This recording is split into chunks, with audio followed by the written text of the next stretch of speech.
بسم الله الرحمن الرحیم अल्लाह के नाम से शुरू जो बहुत मेहरबान रहम वाला। الرحمن علم القرآن خلق الإنسان علمه البيان الشمس والقمر بحسبان والنجم والشجر يسجدان والسماء رفعها ووضع الميزان ألا تطغوا في الميزان وأقيموا الوزن بالقسط ولا تخسروا الميزان والأرض وضعها للأنام فيها فاكهة والنخل ذات الأكمام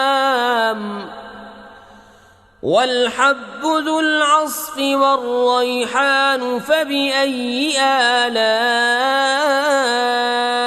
ربكما تكذبان रहमान ने अपने महबूब को कुरान सिखाया, इंसानियत की जान मोहम्मद सल्लल्लाहु अलैहि वसल्लम को पैदा किया, माँ काना माँ यकून का बयान उन्हें सिखाया। सूरज और चाँद हिसाब से हैं और सब्ज़े और पेड़ सजदा करते हैं, और आसमान को अल्लाह ने बुलंद किया और तराजू रखी कि तराजू में बेअतदाली न करो और इंसाफ के साथ तोल कायम करो और वज़न न घटाओ। और ज़मीन रखी मखलूक के लिए, इसमें मेवे और ग़िलाफ़ वाली खजूरें और भुस के साथ अनाज और खुशबू के फूल। तो ऐ जिनो इंस तुम दोनों अपने रब की कौन सी नेमत झुटलाओगे। खलक़ल इंसान मिन सलसाल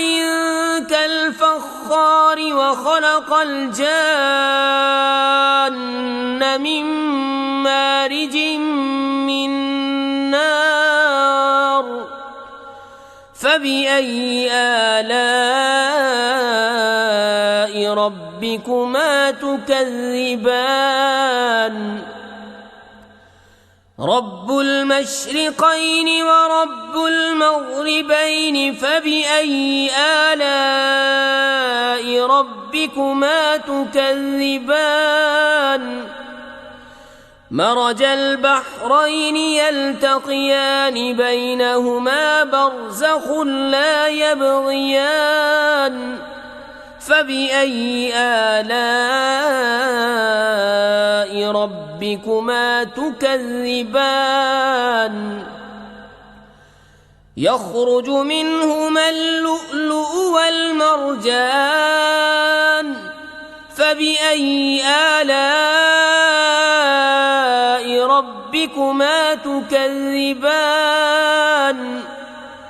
وله الجوار المنشآت في البحر كالأعلام فبأي آلاء ربكما تكذبان। उसने आदमी को बनाया